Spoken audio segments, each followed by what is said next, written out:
Ladies and gentlemen, welcome back to the Chtib Zhang Show, episode 60. In today's episode, we are once again talking about the next upcoming UFC Vegas fight, UFC Vegas 49, Islam Makhachev versus Bobby Green. Then we're going to be talking a little NHL, Calgary Flames winner of 10 straight, as well as the Habs finding the swagger back, according to Martin St. Louis. But before we jump into that, roll it!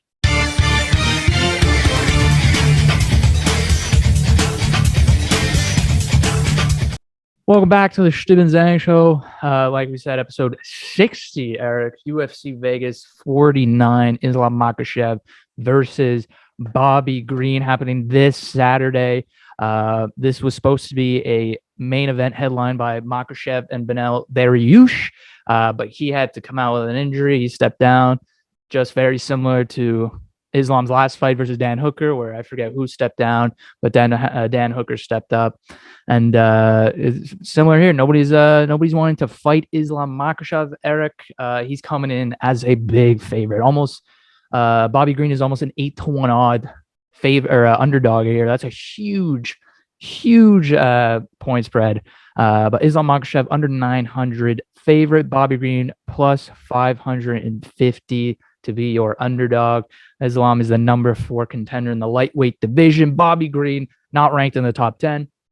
Wow, this is an interesting fight. Obviously, Eric, some of these Vegas main events haven't been the best main events, haven't been, highlighted or showcased with some of the best fighters or, just good fights in general. Unfortunately, Benel Dariush, that would have been a good fight, would have had a lot of impact in the lightweight division. But Bobby Green, Eric, coming off a win at UFC 271, which was February 12th versus Nasrat Haqparast.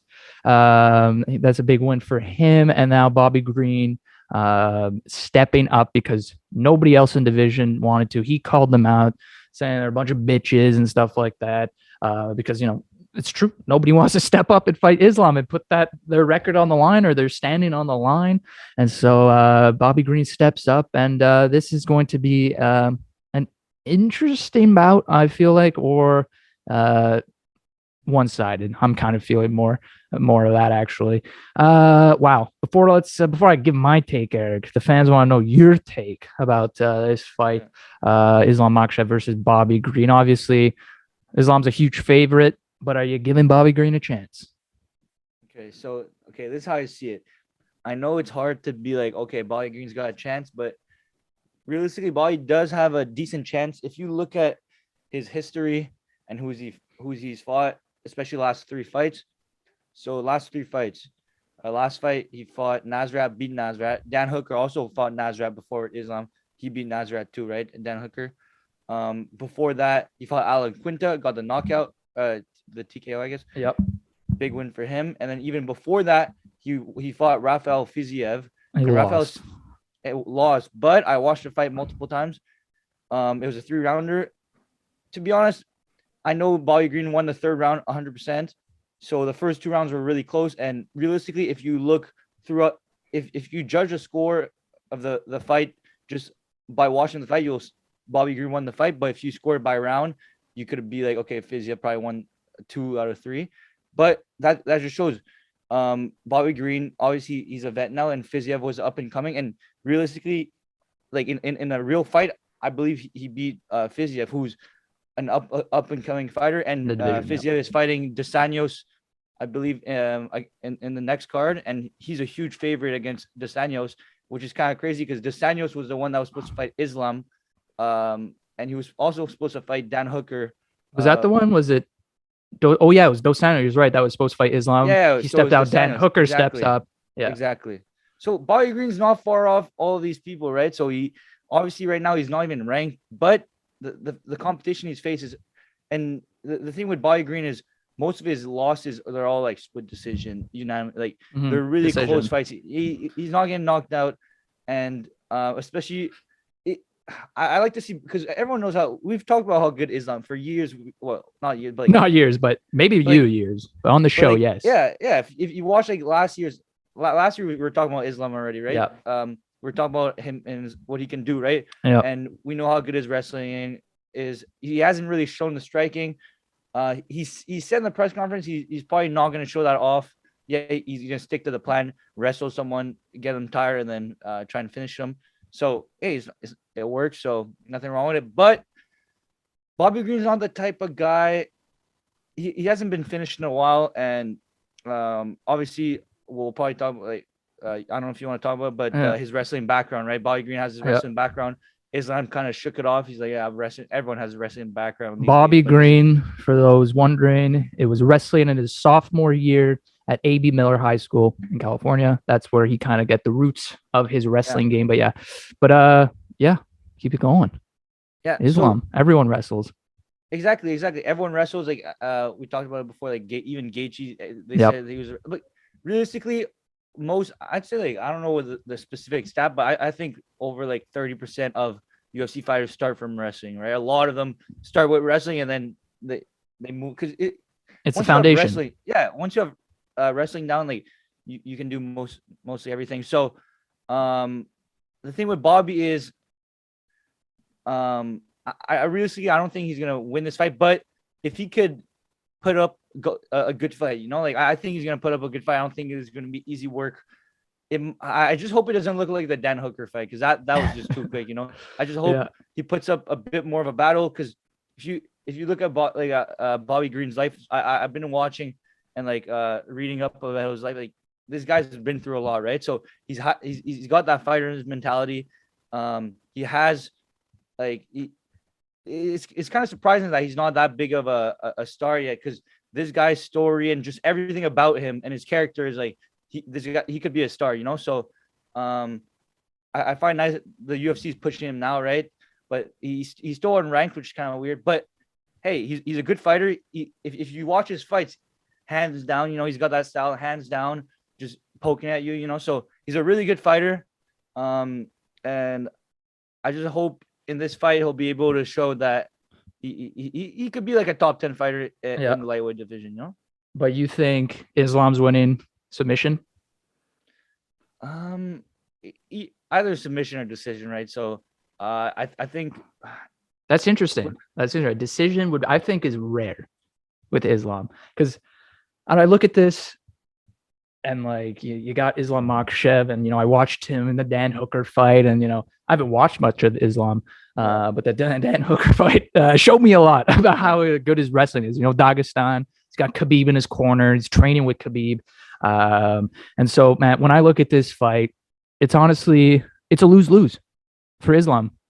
It's a lose-lose for Islam, and it's a win-win for Bobby Green. Let me tell you why.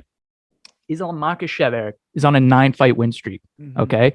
Khabib has stated to to the press, he deserves a title shot. Whoever wins 9 fights in a row, 10 fights in a row, I don't care against who, deserves a title shot. Now, obviously, us UFC fans, we have a little different opinion. The type of fighters, the ranking of fighters he's fighting. He hasn't fought not many guys in the top 10 or top 5 even at all. So it's just the track record of people he's fighting. Does that warrant him a title shot if he beats Bobby Green? No, I don't think so. If he beats Bobby Green, I don't think he gets the next title shot at all, because just about the people he's been fighting are not as skilled or ranked as high, and so this is why it's a lose. If he wins, he won't get that title shot, and if he loses, he loses all that hype and he'll drop in the standings. For Bobby Green, it's a win-win. This is a catchweight fight. He just fought February 12th. Nobody stepped up for Makhachev, so now Bobby Green's stepping up. So now he kind of has that, people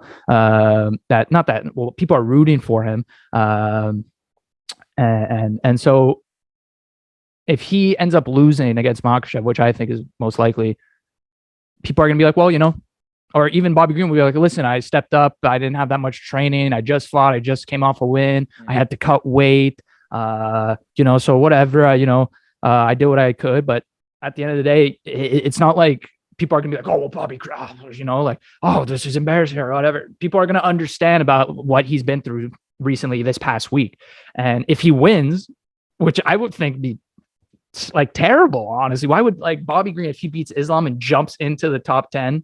It's just like, I don't want Bobby Green to be the next contender for the UFC belt. I want Islam Makhachev to be the contender for the next belt. So then, and now Bobby Green, he's talking. He's gonna walk in there. He's gonna punch Islam Makhachev because nobody else has ever thought of that, Eric. Nobody else has ever thought I'm gonna punch I'm gonna go out there and punch Islam Makhachev. People are calling Bobby Green this gangster, gonna walk into the octagon like a gang. Like, come on, everybody says that. I'm gonna go out and knock Islam Makhachev out because what else can you do? Really, like if you heard Islam Makhachev's coaching staff, they literally said you are not going to beat this guy through decision.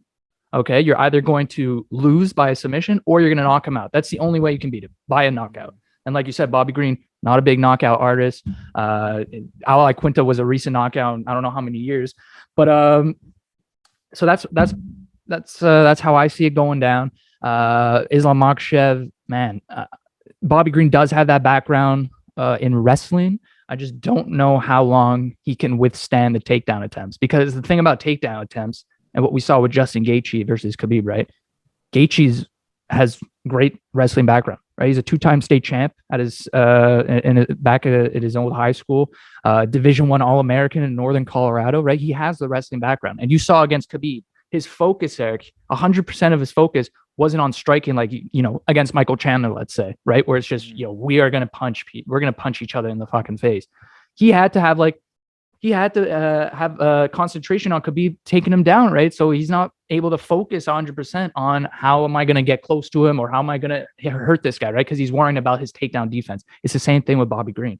His focus is going to have to be spread out between, okay, I got to punch Islam Makhachev, right? Because maybe if I punch him in the eye, it'll start to swell, or if I punch him in the nose real good, I could maybe hurt him or break it, whatever.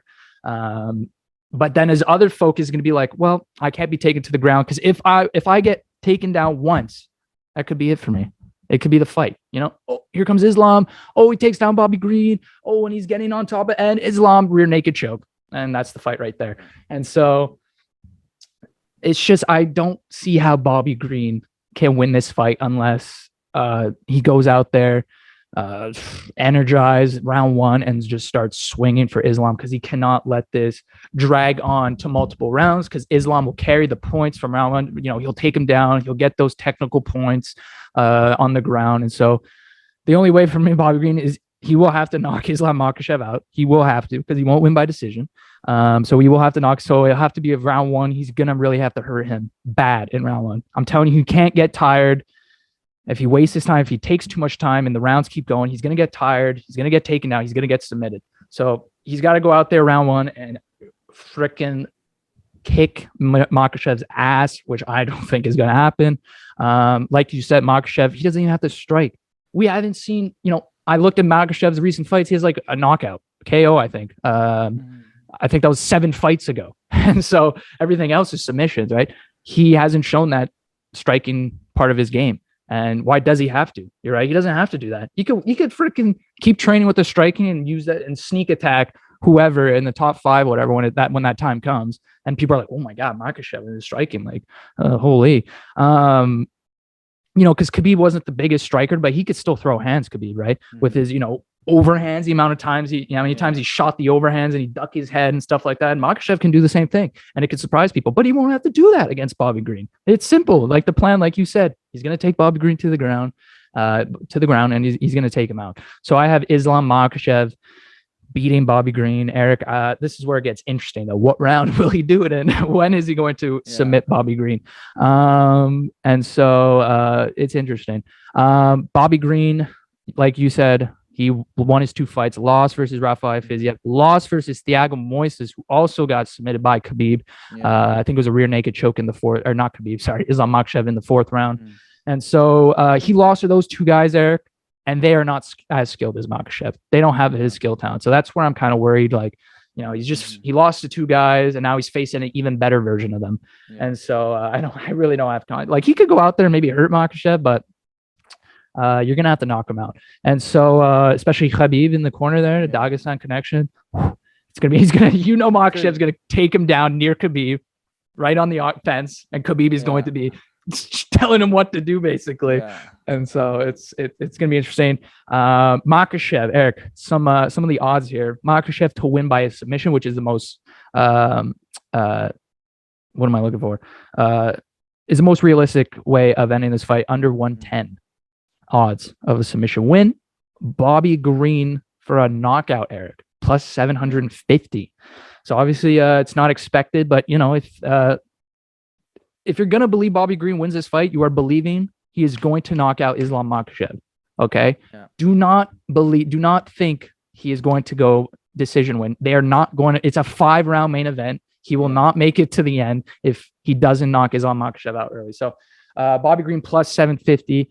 This is all on bet. Don't sleep on Bobby Green. He's got cardio. He always goes these long fight. But obviously, I know. Fights are 3 rounds, but it's very unrealistic that he will win by. But what I'm saying is, if he wants to go to and he's like, his plan is like, okay, I'll try and win by decision.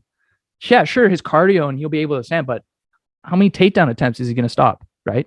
Yeah, he could get up, which is rare though. We haven't seen many people, get up from a. But he, it can happen. He can get off the takedown, but how many times will he get taken down? How many times will Makhachev get? How many points will he get from on the ground, just beating the shit out of him and stuff like that? It's just if they go to a decision, there's no way Bobby Green will have more points scored than Islam Makhachev. There's no chance. That's fair. Because the thing with this fight is we don't even have to analyze it too long, because Eric, our fight analysis might take longer than the actual fight. Exactly. There's no really point of analyzing this fight because this is how I see it. It's literally just they threw Bobby Green at Islam because no one else wanted to fight Islam, and Bobby Green's like, okay, I'll take the fight, and then I know you were talking about how Islam shouldn't fight for the title after this. I don't think he deserves a title shot after this. The thing is, even though it's not his fault, but he can't do. Okay, Khabib had a similar path too. So Khabib, when he was coming up, no one wanted to fight him too. So before he got his title shot, the only people he beat before his title shot, before he beat Alex Quinta, was he beat Edson Barboza and Michael Johnson, who really realistically aren't even that good fighters. And I could see it's pretty similar with you can see Michael Johnson, Edson Barboza, Dan Hooker, and Bobby Green. Like those aren't that off each other. So I feel like Islam's following a similar step. And the thing is, no one wants to fight Islam if it's not a title fight, No one wants to be forced to fight Islam. They'd rather just go for the title, or if Islam has a title, they want to no one wants to fight him before that. So it's because it's a lose-lose if you fight Islam before that. You're not even fighting for the title, and then even if you beat him, you gotta win again. Like because people know he's probably the best fighter in the division, right? He's better than Charles Oliveira, so there's no point of actually fighting him. And the thing with Bobby Green too is he most likely won't win this fight, but I feel like if he does, he'll be able to have like that Jorge Masvidal push where Jorge before he was like a journeyman basically. So he'd very similar. Like he the fight they'd go to decision. He'd either win or lose by split decision, like very close fights. And then he beat Darren Till, he beat Cerrone, and then he beat Ben Askren, and then he went on a roll. But I don't think Bobby Green's gonna be able to get this push because Islam's on a different level. Yeah. But yeah. And I'm looking at the standings, and you might be right. Like Justin Gaethje's getting his shot versus Oliveira. Dustin just lost his shot. He might go. Yeah. I don't even know if he's going to continue fight. Well, he wants to fight, but he wants to fight welterweight, right? Yeah, so like Nate Diaz or something. But now Dariush out with an injury. Okay, so Islam is 4th. You got Michael Chandler, who who's always going to be an entertaining fighter, but he's fighting Ferguson. He's fighting Ferguson. Yeah, Tony 7. So you might I'm looking at these standings here. And if he wins, Gaichi loses, Dustin's not going to get another. Benel's not going to get another shot, or he's not going to get the next one. So, you might be right. It actually could be Islam Makhachev after beating Bobby Green to be the next one after Charles Oliveira versus Gaichi. Because, man, I don't see anyone right now who deserves a title shot. Exactly. Like, Benel Dariush could have had that shot if he stayed injured and beat Islam Makhachev. But Islam Makhachev 10 fights in a row. You might be right. I might take that back. He could get the title shot. And I don't care. Like people might, even if he gets the title, people might criticize that one. He doesn't deserve it. I'm all for it. If he gets a title, like I was saying, I don't think he'd get a title shot just because of, but I want him to get a title shot because I love guys who just run the division and, are just a phantom or a boogeyman and nobody wants to fight them. I love those guys. So, if nobody wants to step up, people had chances to step up, man. People had chance, like freaking Bobby Green is ranked. I looked at his rank. He's ranked 20th or something like that in the lightweight division. There's guys in this top 10, Eric, who could have jumped up, top 15 who could have jumped up, but Bobby Green, entertaining fighter, big, he's got the name and stuff like that. And so, man, Tony Ferguson, Rafael is gonna fight. Yeah, you're right. Like he could be the next one. Yeah, and I would love that because he would win. He beat the. Oliveira. Well, I mean, it depends. If Gaichi wins, like that'd be an entertaining fight. Gaichi Islam. But I think like Khabib would just, he's been there before. He let him know the way. But yeah. So Islam Makhachev, you're right, could win this fight, and then go gunning for the title. So that would be really interesting to see. And so I think, we both have Islam Makhachev in this fight. And it's going to be a sub for me, a submission win. Go on Bet Online. If you're going to want to bet, go to Bet Online. That's really where I can only find the player props for this fight. I wouldn't bet. You could bet on him winning by submission. It's under 110 value, so you're not really going to. You really have to put money down to make money. But really look at victories in the specific round. Round 1, plus 275. Round 2, plus 375. Round 3, plus 600. It's not expected to go the distance right here. That's what it's saying. Yeah. Round 4, plus 850. Round 5, plus 1600. So I'm really looking at round 1, 2, and 3. The fight, I don't expect it to go past 3. I expect it to. I wouldn't be surprised if he beats him in round 1, right? I wouldn't shock. Like Dan Hooker, like Dan Hooker, and then Kimura or rear naked choke. Like I would not be surprised. So I can't tell you where I think this fight's going to end, really. It's just those 3 rounds, plus 275, 375, plus 600. Honestly, the safest one is probably round 2, plus 375 to 100 plus more odds. Better, so you can make money, better odds in round 2 than round 1. Yeah. And it could happen. Round 2 is very plausible that it happens. Round 1, it could be, a round where they kind of see each other out. I know Islam's not going to want to do it. He's going to want to end the fight right away. But Bobby Green, with that background in wrestling, he could just prolong that round to reach the second round, and that's when Islam kind of takes over. So I'm looking at round 2 really well. Round 3 plus 600 is actually, it could be a great bet as well. So look at those 3 rounds when you're looking to betonline.com. And it's going to be an entertaining Saturday. Anytime Islam fights, you got to watch. You have to watch Islam fight because some of the freaking stunts he pulls, man. That Dan Hooker Kimura was just. I felt bad for Dan Hooker. I felt bad for him because people don't like to watch wrestling really, but if it's like domination wrestling, like some of those are fun to watch. Just like down. So Kimev versus the Li Jinglan. The Leech. The Leech. Yeah, that's his name. Like that was. What was it like? No, that was the Kimura. I forget what he did. I think it was just a rear naked choke or something. Rear naked choke, yes. Yeah, and so those are I love those. I love the first round subs, like submissions, even first round knockouts. But we won't be seeing a knockout unless Makhachev gets knocked out. But anyway, Islam Makhachev by submission. Pick your round, whatever your heart's telling you. That's what you should go with. I'm really looking at round 2, maybe round 3, but I wouldn't be surprised if it ends in round 1. Anyway. Moving on from UFC, Eric, to the NHL, where the Calgary Flames, after acquiring Tyler Toffoli, are still winning games and are still on a hot streak. Oh my, are you glitched? Eric's glitched. Erica. All right, another Eric Zhang freeze. We have to deal with it sometimes. It's pretty casual at this point. But Calgary Flames are, like I was saying before their whole screen went to gelé. The Calgary Flames are first in the Pacific, winners of 10 straight, are hot right now and are in the conversation now. They added Tyler Toffoli, are in the conversation for Cup contender, Eric. When we had our quarter into the season episode when we were talking about the teams and who we thought would drop off and stuff, I was a critic of the Calgary Flames, of the trap, the Daryl Sutter trap. I'm not a fan of it. It's boring hockey. I didn't think like that team could do anything in the playoffs, and now here they are, a deep team. I still think I'll stand by it. They're not winning the Cup. They're going to lose in the playoffs by a better team, a more skilled team. Even though this is a deep team, mark my words, the Calgary Flames are not winning anything this year. And I don't know why I'm so critical of the Flames, Eric. They're in the West. They're in Alberta. They're not even in the East. But I don't know. I just hate the trap. I hate the trap, Eric. Pisses me off watching the Calgary Flames are fun now watching them, right? Because they're scoring and they're winning. But last year, even at the beginning of this year, the boring hockey. They are lucky Johnny Gaudreau's having a bounce back season. That's huge. A lot of guys having great seasons. And Eric, my God, the Calgary Flames might have the best first line in hockey. Might have the best first line in hockey. And you froze again. And so Goudreau, Lindholm, Tkachuk, Eric, that first line, we know Boston Bruins, they had the best first line in hockey a long time. Patrice Bergeron, Marchand, David Pastrnak. Colorado, they got Nathan McKinnon, Landeskog, Rantanen.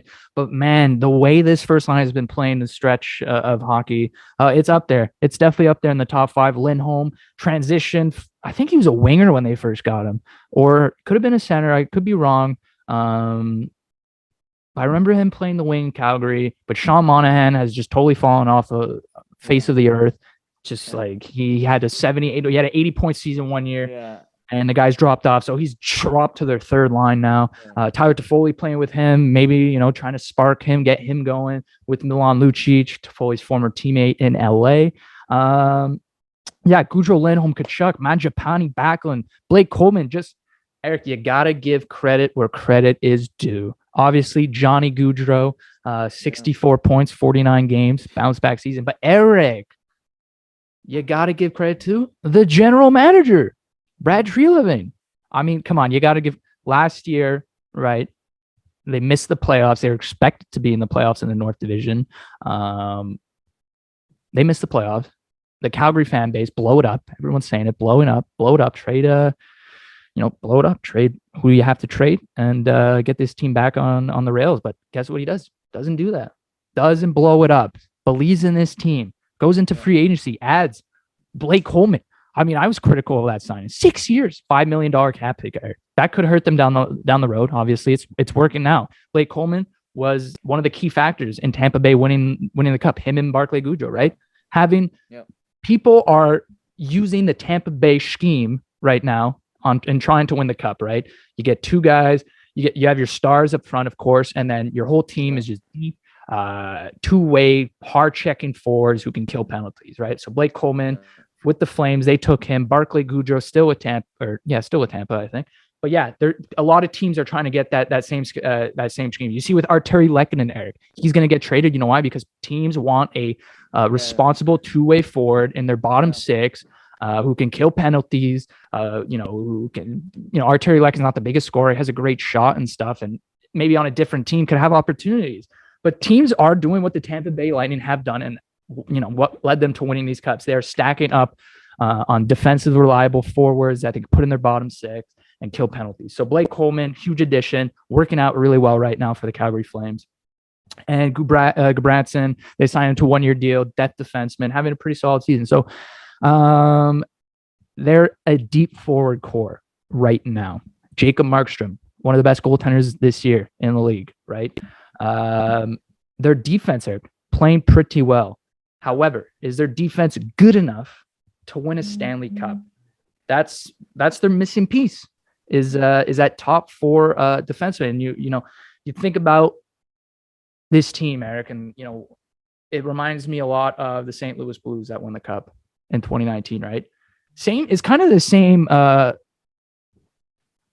if you look at Brad Treliving and Doug Armstrong, practically did the same thing. Doug Armstrong, St. Louis Blues, 2019. Eric, remember they started off shit, bottom of the league. People are like trading. They're gonna freaking trade everyone. They're gonna trade everyone. They're gonna let Bouwmeester go. They're gonna. I forget who they're gonna trade. They're gonna trade people though. Kept it together. Calls up Jordan Binnington, and then they go win the cup. So it's kind of the same thing here. Not very much. It reminds me of the St. Louis Blues.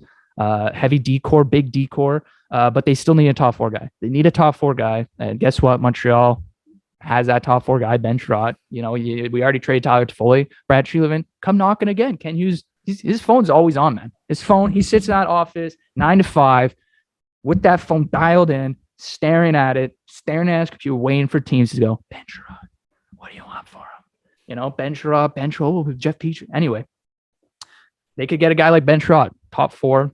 He is no slouch, great defenseman at an easy $3.5 million cap hit. So they need a top 4 guy, whether it's Sherratt, whether it's, I don't know, Klingberg, whether it's, I don't know who's available right now in the trade market, but they need a top 4 guy. And the Flames, man, I won't take them as cup contender or cup favorites, but they'll definitely be in the playoffs making some noise, even though they'll lose to a team. I'm guaranteeing you, they're not making the finals. They will lose to Vegas. I still think Vegas fully healthy is a better team. I still think Colorado's a better team. And so it's going to be interesting with the Flames. Give credit where credit's due. Brad Treliving, good job this season, even though the guy gets fleeced in trades there. It's the things that he did do and didn't do, which was not blow it up. So good for Brad Treliving and the Flames. But yeah, anything to say about that Calgary Flames? No, because the only thing with Calgary is for a couple of years now, their main issue was they never found that goaltender. You know, they never had that goaltender. They had Talbot for a bit. They had Mike Smith, right?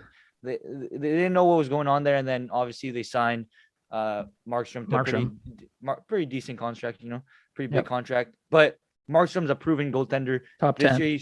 Because he can play those 60 games and see, like, he's that type of goalie that can play heavy a lot of games, workload, you know, so heavy workload. So and another thing with Calgary I find is it's kind of weird now because we're talking about their defense, but usually Calgary have always had a really good defensive squad, right? Remember the Giordano, the Hamilton, TJ Brody, and even Travis Hamnick at one point. That was their crew, you know. That was a really solid crew, and then all of them they trade Dougie Hamilton, got Noah Hannafin, who's been pretty decent, obviously. But it's kind of weird when Rasmus Anderson is your best defenseman, right? So he's been good, right? He's been like half a point a game, right? So. But he's still pretty young, and I don't know how good this D-core is compared to other teams. You know, so you compare them to like St. Louis actually had like Pietrangelo, like Jay Bouwmeester was still playing hockey at the time. Yeah, exactly. Man, who else did they have on that blue line? Parayko, Colton Parayko, big body. It was big body guys. That was the recipe. And obviously this D-core, they have Zadorov, who's pretty big body. Yeah, Goodbranson. Goodbranson, Chris Tanev. Yeah. So Noah Hannafin's a big guy too. Yeah, Noah Hannafin's a big guy too. So this team, they're a good team. The forward crew is kind of crazy. Johnny Gaudreau's like, because you know he was a superstar and then he like dipped down and then now like because everyone knows like he could be like this 100-point guy every season. Like he has that potential every season. Remember last year, he was getting some criticism, right? Because what was it? What was the number that he hit? And then the coach was like, oh, he didn't have a good game or something. I forgot what it was. Anyway, I forgot what it was, but Gaudreau was getting criticized a lot because he's a superstar of the team, right? So it was a new stick deal. He signed a new stick deal. You had to use their sticks, and he wasn't playing well with them. No, that's funny though. No, but yeah. No, but he's been playing good, and the whole team's playing good. And I like the addition of like Blake Coleman. They have. The penalty kill is really good because of Coleman. They also have Mangiapane, who's a very good like penalty kill guy. And Mangiapane, obviously, as we predicted, like the numbers are starting to slow down. So, but I don't think he's an impactful player. But he has like 25 goals. Yep. Obviously, it's definitely a bit inflated, right? Yeah. So you could probably on average take off like 10 goals off that. You know, so. Yeah, because he started the season fucking on fire. Exactly. But no, this team has potential to go very far. But obviously, when it comes to playoffs, it's a lot of you don't know what can happen, and also, is this team they've never made a deep playoff push since the Inginla days, you know. So we even the Gaudreau's never made it far in the playoffs. So we just have to see if they'll be able to make that push this year. Listen, I don't believe they will, but. Yeah, I know. I don't know what we have against the Flames. I mean, they're a great team. They could make a deep run, but listen, they have a good mix of vets, guys who've been they just added a Stanley Cup champ in Tyler Toffoli, right? Mm-hmm. And Lucic has been in the playoffs a bunch, right? Yeah. So there's a good mix. You know, I haven't talked about Oscar Killington for their defense. He's having a great season too, right? Plus 25, 20 something points in 40 games or 40 something games. Mm-hmm. He's having a good season, but they need a guy who with experience, who could play top four. I don't know who's going to get bumped down, but like Anderson's having a bounce back season, but he could go into the playoffs. Guy who hasn't much playoff experience, right? And then just fold. And so you want that top. They need a top four blue liner. And trust me, Brad Treliving knows that he's going to go get one. Hopefully it's Ben Sherratt. But anyway, for Ben Sherratt's getting traded anyway, so Whoever wants to come first, whoever wants to pay the higher price, I'm all for it.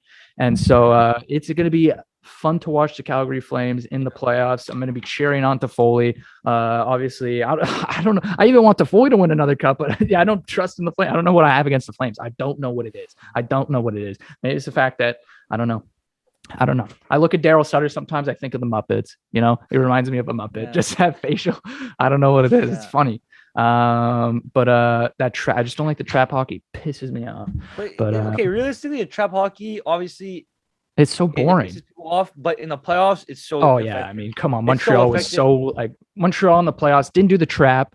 But man, if you're a Toronto fan, you must be like, holy shit, like Matthews and Marner just shut down against Sherratt and Weber, who just those cross checks on the back. They had their own system, and in the playoffs, what did Montreal do so well? Scoring on the rush, right? They're the best team in the playoffs, scoring on the rush. That's how they scored their goals. And so in the playoffs, that's what they're doing. They bring the puck from their own end up the ice and score there. That's how they had so much success. Speaking of the Canadians, Eric, because we just talked about the Flames and we're done with them. It's gonna be interesting. Huge trade deadline. It's gonna be a very interesting trade deadline this year, especially since my team is going to be selling. But the Montreal Canadiens, Eric, more specifically, Colt Caulfield, Eric might have found his swagger back. According to Martin St. Louis, swagger, Eric, is not cockiness. It's believing in yourself, feeling good about what's going on right now, and you could say the Canadians have their swagger. Colt Caulfield, 6 games played, 5 goals, 3 assists, 8 points. I mean, playing the first line, Eric. Caulfield, Suzuki, Josh Anderson. Obviously, you need a guy to protect Suzuki and Caulfield. And Josh Anderson is playing great with them. Martin St. Louis, Eric, I have no clue if he's going to be the coach next year. I don't know how long this rebuild is going to be, right? Is it going to be a long, extensive rebuild, or is it going to be a New York Rangers rebuild, right? Where they sent out a letter and the next year they signed Panarin or something, What's it going to be? And so if Marty St. Louis sticks around for the rebuild, I'm all for it. It seems like the guys love playing for him. He knows systems. I like, the reads. It's all, good reads and stuff like that. And he doesn't want to play for the system. And why would you want to play with it? Like Dom Ducharme's system had Colt Caulfield on the 4th line because they didn't trust him in top 6 minutes. I don't get it. If you're gonna have Colt Caulfield in the NHL, you got to play him on the 2nd or 1st line. You got to give him power play time. And Dom Ducharme had him on the 4th line, playing 9 minutes a game. That's not good at all for his development. If you're gonna play him 9 minutes, send him down in the AHL. Let him play 22 minutes a game and get all the power play time he needs. I was criticizing that in the other episode. I was, criticizing Ducharme over that. And Marty St. Louis came in and I said, listen, he's going to be playing 20 minutes a game. First couple of games, he was on the 4th line. What's going on? And then boom, first line, Suzuki, Josh Anderson, Colt Caulfield, man, has found his swagger, and the Canadians there are winning, which is bad as well. Also bad. They are 1 point behind Arizona on a 3-game winning streak. I'm all for, this new life in the locker room and on the ice, but man, the Canadians have to start losing again. They got to start losing close games. They're going on the road right now after Buffalo, I think, or once they go back on the road, lose, a few games, 3 games in a row, whatever. Close though. You want to lose them close and be competitive. You don't want to get blown out 7-1 with Dom Ducharme as your head coach, right? That's what I want to see. But I don't want to see the Canadians, Eric, do what they do when they miss the playoffs or when they're out of playoff contention. And what I've seen them do is start winning late and get very close, and then boom, Montreal's not going to get anywhere close to the wild card, but they can't start winning. There's like 35 games left.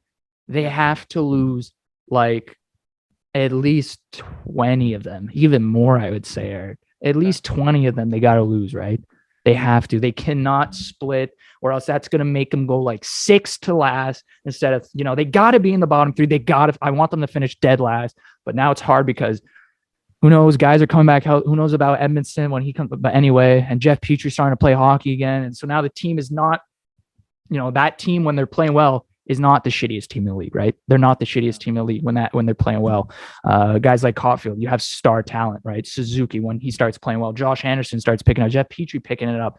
And so when those guys are playing their best hockey, Montreal's actually not the worst team in the league. They're actually, they're not in the wild card, but they're there somewhere. And so it's great to see these guys play well, but they got to start losing hockey games because I want a first overall draft pick in Montreal. And I don't want the third overall pick, even though this draft doesn't really necessarily have a number one. Shane Wright, you can argue, but his point production has dropped off. And it's going to be an interesting draft. This is a scary draft. I'm getting vibes that Montreal might fuck it up again, especially if they get the third overall pick. I don't want the third overall pick. I'm tired of seeing third overall picks, Eric. We have never had a good third overall pick in modern NHL for the Canadiens 2010s, these last few decades, okay?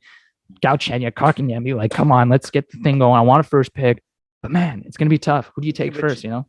Steve, this how I see. Okay, as a fan of a team that tanking for 5 years now. Yeah. This is how I see it for Montreal. So look, obviously you want to establish a winning culture, right? I'm telling you, winning culture is the most important thing. You don't want your team to be fine with losing, and you don't want your team to be okay with your their performance. Winning is always going to be better than losing, even if all the tanking stuff. I believe winning will always be better. Like if you can win a game, you can win a game.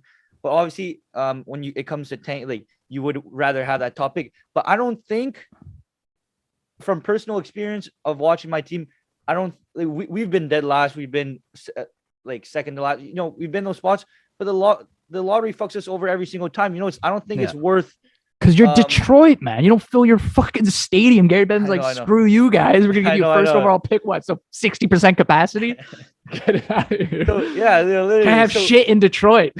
So what I'm saying is, literally, I don't think Montreal should be trying to lose. You know, so obviously, it's nice to have that first overall pick or finish dead last, but that doesn't guarantee the system. Also, the lottery system also. They increase. Right? They did increase the first over. Listen, I'm all for lose. You're right. Winning culture is great, but there's a difference between winning games and playing good hockey. Right? You can lose hockey games and still play a decent, solid game, and which we've seen the Canadiens, like when Marty first took over, they lost 2 in a row, I think, but they were great games. We saw the Canadiens kind of find their confidence, right? Yeah. And that's what I want. I want these Canadiens to lose close games. I want them to be I want them to play competitive. That's what you want, really. You want them to be competitive, right? Yeah. At the end of the day, winning culture, whatever, competitive. You want them to be competitive. You want them to see that they want to win, right? In their eyes, in the way they play, that they want to win a game. And we were missing a lot of that under Ducharme. They get scored on early, and the rest of the game, nobody has confidence. Nobody wants to play. Nobody, they just totally shut down. And, so that's why I just want them to lose close games, play good hockey at the same time. Colt Caulfield keeps doing what he's doing, right? And Montreal can still have the last pick. And, what's going to help is trade deadline. They're going to trade Sherratt. Who else, who knows who else they're going to trade, right? Maybe Hoffman, but they're going to lose some key pieces. And so that's going to help too with the tank. But I love the team right now. I love what St. Louis is saying, what he's doing in the locker room and stuff like that, on the ice, off the ice. But man, they cannot lead teams. They cannot lead, let alone Arizona and let alone fucking Buffalo and fucking Ottawa. I do not want to jump those guys, even though they have a good lead on us. I don't want it. They have to lose like 20 of their last 35 games. Close game. And that's what I want to see from the Canadiens, but it's going to be fun. This is fun. I love watching the games now. Man, there were so many games I turned off, Eric, just because it's 5-1 in the second, 5-0, in the first, or 4-0 in the first, and shut up. These are great games to watch. I'm loving the hockey I'm seeing, and so it's great as a Habs fan. But yeah, that's it for me. That's how I want this year to end. First overall pick, Colt Caulfield with 20 goals at the end of the season because he picks up the pace, and Suzuki picks up the pace, and then boom, first overall pick. And you still get some rebuild pieces in the next year. Who knows what happens? Well, who knows what happens next year? Who knows? No. Okay, but the thing with the rebuild is, I don't think Montreal right now, if you look at their young prospects and their young players, I don't think they have enough. Like, there's not really that many young players other than Colt Caulfield, Nick Suzuki, Romanov. I don't know about Caden Gooley. That's the future. Caden Gooley's there. Caden Gooley. But I don't know if that's what. Okay, yeah, Caden Gooley. Yeah. Okay, but that's not, what I mean? Like, there's not that many. So that's why you have to. They have some depth. You'd be surprised about this. Trade your assets. Trade those vets. I think you're delayed. You're delayed. Eric's delayed. But anyway, yes. Yeah, you trade. I don't know what you were saying, but you do trade your assets, and they will trade their assets. And then next year, they have a good farm system, Eric. You'd be surprised. They got some good draft picks, but man, they got to have a big draft here, and there's going to be a big impactful player that they're going to get. And so before Eric's internet completely shuts down, we're going to end the episode here. It's been another episode of the Chtib Zhang Show. Thank you for listening on Spotify or watching here on YouTube. It's been a lot of fun. And myself, next week, my set will be a little different, Eric. It won't be the same set that we're accustomed to because I will be going now to school in Toronto. And so I will be in my dorm. It's going to look a little different, but yeah, just a heads up. And so it's going to be interesting. Completely new set. I'm used to this wall, this chair, this desk, and it's going to be hard to change. And so we'll see. But thanks, everyone, for listening or watching. And we'll see you guys in the next episode. Roll the outro.